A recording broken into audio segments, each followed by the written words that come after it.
Alright guys, we're back with the Conscendo S flaps mod, and we're just getting ready to ram this stuff in. Carbon fiber strips, part 4 here for us. This is just a shorter piece of leftover from another project.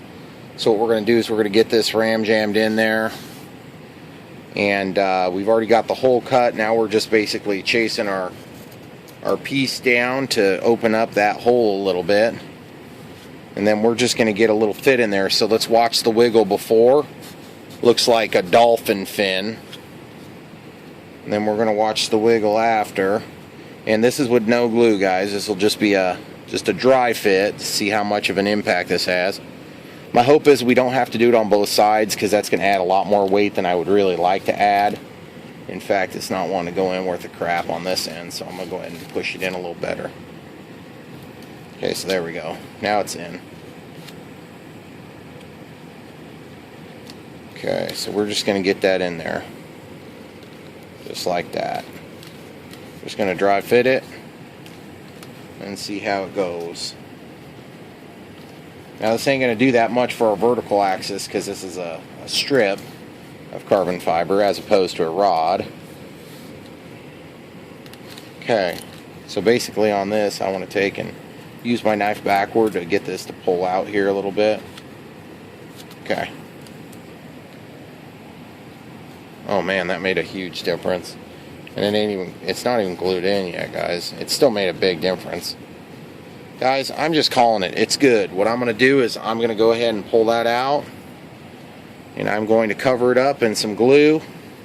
I'm just going to use the Mucil stuff as opposed to epoxy. Epoxy's a pain in the butt. I hate using epoxy, but I will use it. I have plenty of different epoxies, but I'm just going to use the pops in your hand. Mucil Large.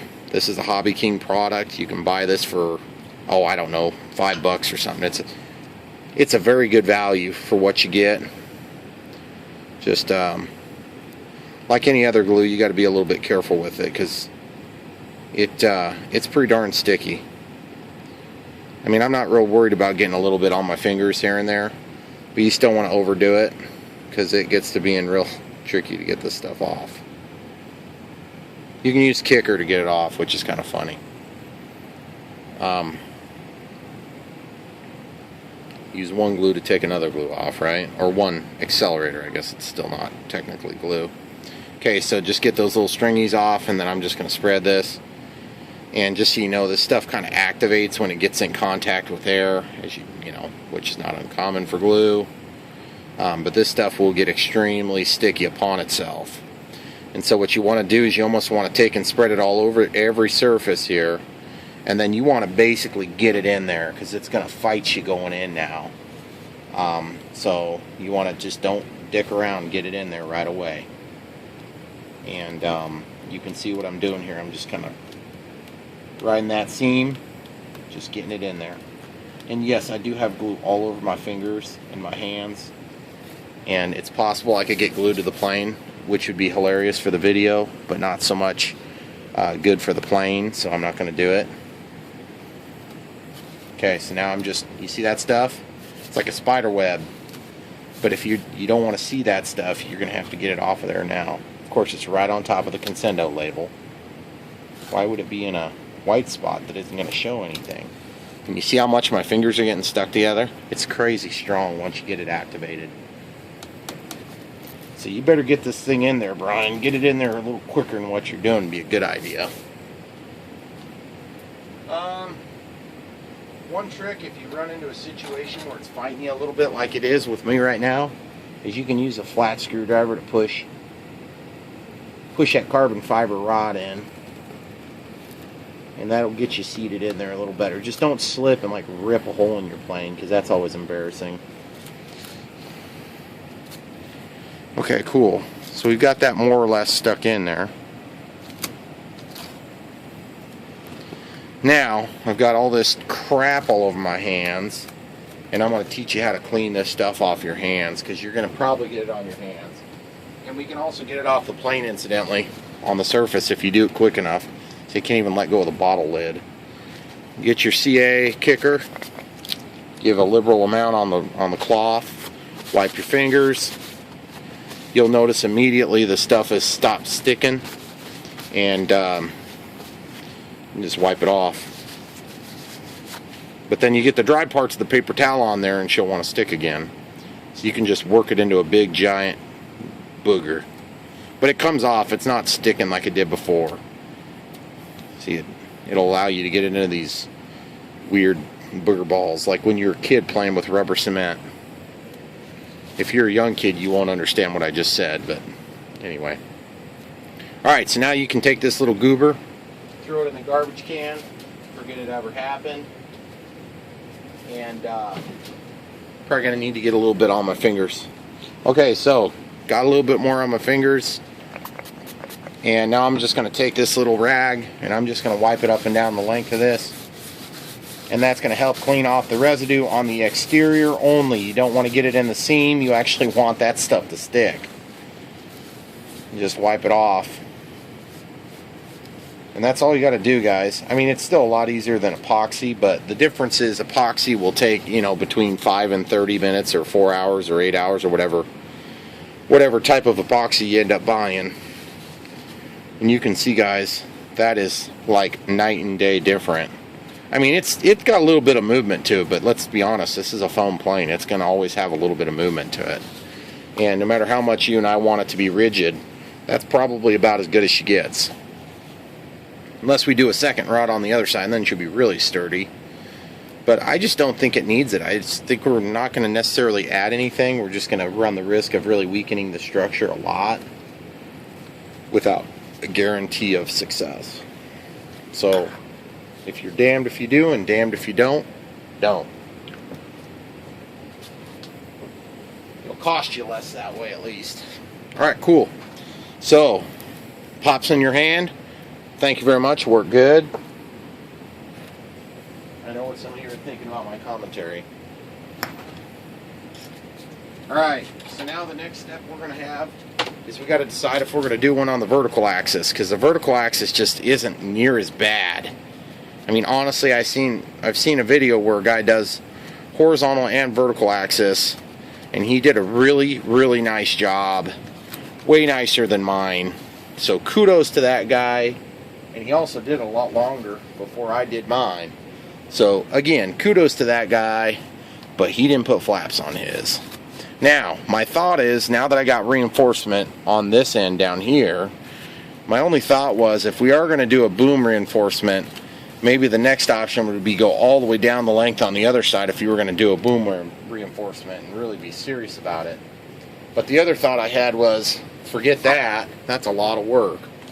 Why don't we just take a big old honking chunk of tape, and we'll just run that chunk of tape down the face of this. And then that will hold everything nice and tight and true and solid. And you'll notice that this is a sliding tube, a tube for that, looks like the elevator or the rudder to go through. I got to figure out which one that is. Looks like that'd be the elevator for us. So if I put a clear piece of tape over this, just about all the way back, we're going to get a pretty good amount of strength out of a little bit of added weight. So that's what we're going to do next. I'm going to get a piece of tape off. Okay, so this is my chunk of tape here. As you can see, it's pretty wide. Wide tape has a bigger bite, but it's also heavier, so you need to make a consideration as to whether or not you want to complicate matters by having a thick piece of tape, or if you want to complicate matters by having a thin piece of tape. In my case, if I have to cut it in half again, it's going to be more effort. So I'm just going to go ahead and slide this on here and be done with it. And not think about it again until there's a reason to think about it, like when I crash into a tree or a house. I mean, sorry, I would never do that. Or kid or neighbor or animal or whatever. So, there you go. So now that thing is nice and sturdy. I think we're going to get a pretty great deal of lateral strength there with minimal impact. There's just, I don't think there's a need for the vertical axis. The horizontal's horrible before. Now it's pretty solid. The other thing is just, I mean, it feels rock solid compared to what it did before, and it was just such an easy adjustment. But really the cool thing is, oh yeah, flaps, guys. Flaps just make my day on any plane. Flaps help this thing fly better. In my opinion, I also think they look really cool. And anytime a plane can function more like a real plane, it's pretty cool to me. Even though I realize some of these gliders don't actually have flaps, I still think that, you know, it's awesome. So one thing I'm noticing is that this one's wanting to droop just a little bit. I think when it's under pressure from the wind, it's basically going to get pushed back where it needs to be. And then the other thing too is, obviously, when you're considering what's going to happen under normal flight conditions, there's a very good possibility that this plane, the flaps may end up deflecting back a little bit more than a typical flap, because we have a limited amount of throw, and so we're having to use a little bit lower mechanical advantage to operate them. So when I kick my takeoff flaps and then my landing flaps, you can imagine that they're going to get pushed back a little bit easier. Okay? That's just life in the big city. I don't think it's going to cause a major issue. Honestly, the only thing that ever concerns me on flaps is if you get a major flap differential where one blows back way worse than the other one. You know, and it's not impossible that we get a little bit of flap differential on this setup because it's a relatively weak wire. But the way we design this, we can always add more strength in, and it's just going to come to the detriment of the flight characteristics of the rest of the flight. So as far as I'm concerned, at this point, I'm willing to make that gamble. Additionally, if I decide to add a second servo to even out that pressure, I may also add another piece of wire that just goes all the way out to the end, and then that would give us a little bit more satisfactory strength because we're going to be weak toward this side. So as usual, you can expect a flight video from me coming very soon. This plane has been a pleasure to share this experience with. It wasn't really that hard.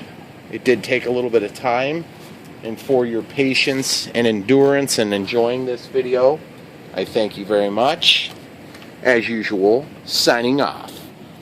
Brian Phillips here with the delicious Conscendo S with flaps. Thanks for watching. Don't forget to like and subscribe.